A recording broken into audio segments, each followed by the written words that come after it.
Hello there and welcome to the CGTN Facebook broadcast. My name is Dina Matengo and today we'll be talking about a very interesting conversation surrounding menstrual hygiene. And with me here in set is Bilha Kigombe from Crimson Care Kenya, who will be telling us more about the menstrual cups. Thank you so much, Bilha. So tell us more about the menstrual cup. Yes, thank you for having me, Dina. A menstrual cup is a new technology that is used to manage periods. Instead of using pads or tampons, we now have menstrual cups. It's this tiny wine-shaped device. It's made of silicone. But that's not tiny. Is it?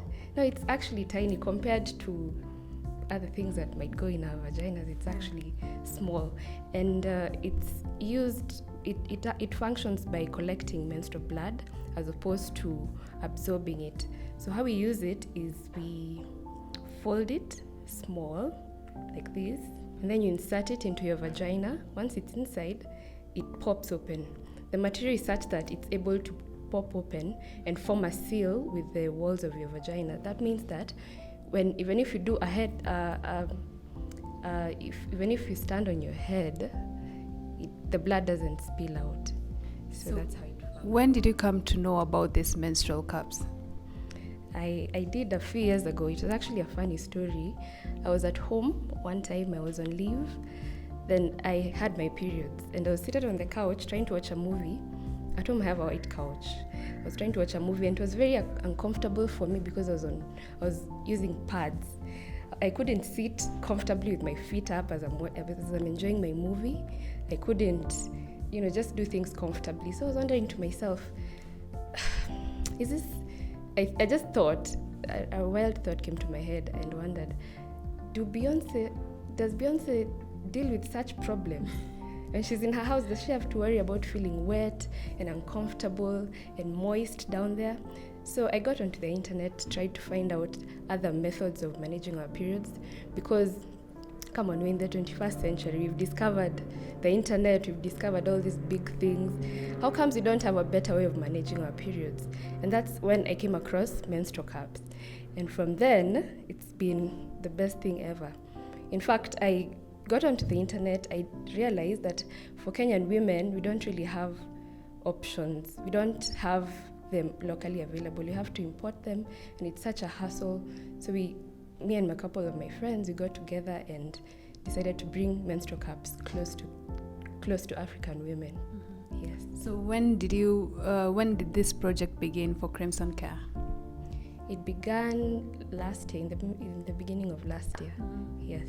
So far, how's the uptake? Are women accepting them, or are they still rigid about the menstrual cups? We do have some early adopters, and we thank those women for deciding to take the plunge to this rather unknown device. But most women are still a bit hesitant. Women don't really want to insert things in there. They think it's wrong for some reason. I don't know why. They think it's not their business to know what is inside their vaginas. They leave that business for the men. But generally, the uptake it's been a challenge trying to convince women to take them up, yet they're the best thing ever. Yes. So who is particularly fit to use this menstrual cups? Kids who've started menstruating from the age of, let's say, 13, or is it like adults from 18 to 20, etc.? Really, as long as you have your period, you can use a cup. Even if you're 13, from your first period, you can use a cup. We have a small size here for ladies who are much younger, and not because they can't use a large cup, it's simply because we feel that they've not really gotten used to their body.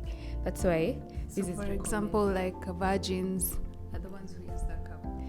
Not necessarily. It's just basically the small cup is for people who have light to medium flow, or people who are just getting used to their bodies, to learning how to insert, to getting to know their way around their birth canal. Mm-hmm. Yes. So anyone can use it. It's not a matter of age. It's just anyone who menstruates can use a cup. Have you tried supplying the cups to different schools, for example? Because I can imagine how parents would feel about having their kids inserting something into their vagina, yet they'll feel they're still too young. How do you deal with such We have worked with a few companies that have distributed cups to schools. We've gone there for trainings. We've tried to talk to the girls to understand that it's not a bad thing to use a cup. It's just that society has taught us that down there is reserved again. So we're just hoping that in the future, more people are going to start adopting them, and they're going to be mainstream, such that parents can now accept that their kids can use cups. So how much do the cups go for? For example, the big size, how much does it go for? They both retail for the same price. Yeah, it doesn't matter the cost, the size. Yeah, at 2,500 Kenya shillings. Yeah, but right now we are running a sale, so they're on offer. Okay. So if you're watching us, you may decide to take advantage of the sale. Yeah. I'll actually share details of her account, Instagram and Facebook account, where you can reach her. And in terms of hygiene, just take us through the hygiene process of these menstrual cups. These are very hygienic. As compared to pads and tampons, they're actually more healthy. That is because a cup is not absorbent, and it just collects your blood. And bacteria thrives best on moist and warm environments. So that's why when you're using a tampon or a pad, you're likely to get things like rashes, yeast infections, pH imbalance in there. The tampons have a risk of TSS. These do not. That's the healthy bit about them. On maintaining hygiene, we recommend that you boil it once every cycle after your periods. You boil it for about 5 minutes and you'll be good to go. We all know that boiling is a very good method of sterilizing just about anything. Yes. And this silicone material, it's the highest grade of silicone that is widely used in the medical field. So it can withstand high boiling temperatures. It will not deform or melt away. Yeah, that is usually a concern, but when you boil it, you'll be good to go. Or you can also microwave it, put it in some water and place in a microwave for like 2 minutes, 2, 3, 5 minutes. Yes. For example, for those people who are up country or places where they can't access water, sanitation, and they want to try it out because I believe it's more sustainable as compared to the pads. How would you advise them to do? Because some of them say, when I've read the articles where some of them say that once they insert it, removing it becomes a mess. Yeah. Well, let me say that I don't think there's anyone with absolutely no water. You don't need a lot of water to sterilize this cup. You just need about a cup, just 1 cup once a month. That is not too much water to ask for. And I'm sure everyone also has a means of heating. It could be firewood, it could be gas, it could be whatever it is that you use to heat. So I don't think that is a challenge as people tend to make it look. What was the other question? The other question was, most people, I've read comments like yesterday there was someone who was asking their challenge about menstrual cups, and they said that when you remove it, like, it can get messy. About the mess, it would get messy when you're still learning how to insert and remove. But once you get used to it, it becomes very, very easy. And the thing is, we tend to think that it's going to be a murder scene. Yes. It's going to be a murder scene when you remove it, but very few people actually experience that, because first of all, you're careful when you're removing it. You're not just yanking it out. You're careful when you're removing it, and chances of it being messy is not so common. But if it gets messy, it's not that much of a big deal. It's your own blood, and it's really not too much. You'll actually be surprised just how much we bleed in a month. You might think it's going to feel all these in 2 hours, but not quite. You might just find that it's just here. So whatever mess you might be thinking, it's not that much of a mess. And how long can you stay with the menstrual cup on? You can have it in for up to 12 hours. That's recommended. 12 hours? Yes. So is it safe to have it 12 hours? Yes, it is safe. In fact, you see, the thing with other methods, tampons and pads, as I've said, they're made of cotton or something very absorbent, which makes thriving of bacteria very easy. But this is a different material. Even bacteria latching onto this is not as easy as it is with pads and tampons. So that means you can have it in longer without any risk of infection. And also, the capacity of a cup is much more than for a pad or a tampon. Yeah, so for this small cup, you might realize that it's up to 3 tampons full. So that gives you a flexibility and convenience of having it in longer. Yes. So once you wear it, what happens when you go to the washroom to pee? Do you have to remove it? No, that is a very big misconception. And I think this could stem from the fact that as women, we don't really know our bodies so well. Yeah. I think something that happens with cups, once you start using them, you learn something about yourself that is so freeing. And one of those things is you realize that the vagina is very, I can call it magical. It's able to hold this cup so comfortably and so perfectly, you don't even feel it. And then you also learn things such as what you've asked me. You learn things that we don't pee from our vaginas. We pee from another hole which is right in front of the vagina.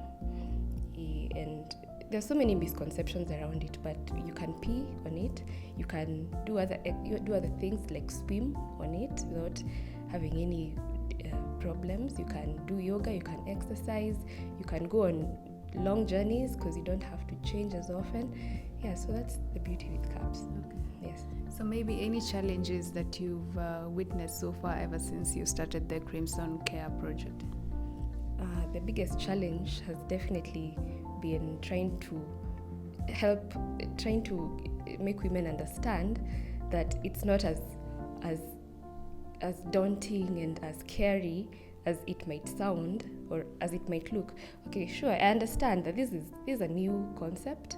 It looks scary to think that you might insert this or even this larger one. So getting women to believe that it's going to be okay, it's not going to be painful, it's not going to be hard, it's not going to leak. Trying to tell them that it's okay to insert it in there. It's your body. The same way, if you have something in your ear, you're going to find out what's in your ear. If it's something in your nose, you'll check your nose. So even our vaginas, let's please learn them. Let's understand that they're beautiful, and let's adopt healthy ways of dealing with our periods. Yes. So maybe in terms of menstrual hygiene, as a country, do you think we're making any strides? I honestly think that unless we adopt sustainable methods of managing periods, it's going to be a cycle. Every year we're donating pads, we're donating other things to girls, but after a month they're depleted. So unless we finally decide to take the leap and adopt things such as cups, we are not really making any progress. Yes.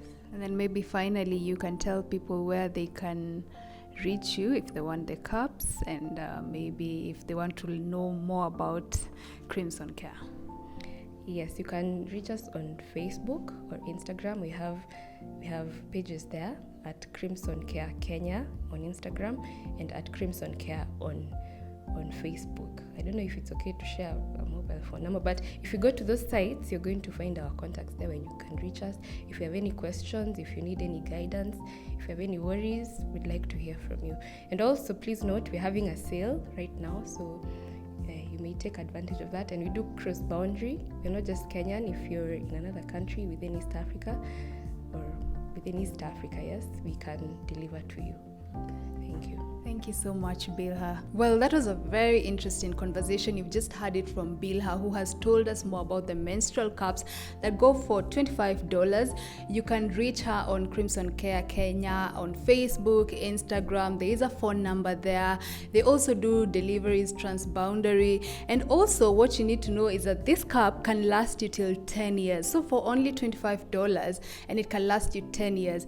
I think it is a better deal. So for any questions you have, just drop your comment on our Facebook page or our Twitter page or Instagram at CGTN Africa. Thank you.